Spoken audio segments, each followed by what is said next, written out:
ที่นี่ไทยวัสดุสาขาอุดรตกหนักแต่ยังไม่ท่วม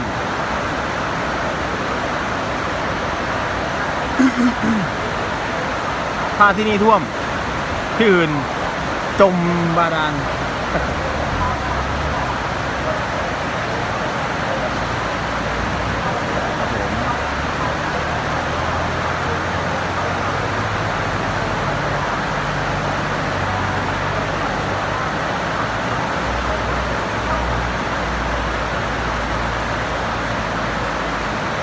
พายุโพดุล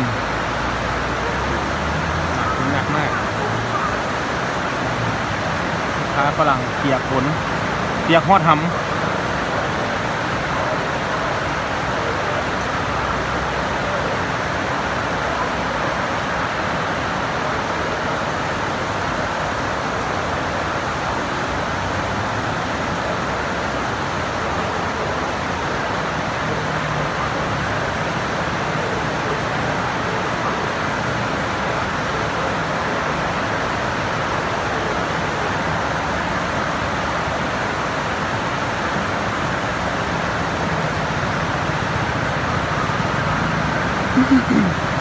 จะได้ดับโต้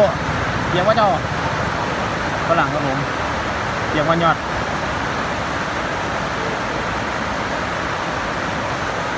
เปียกฮอดดากน้ำเปียกดากฝรั่ง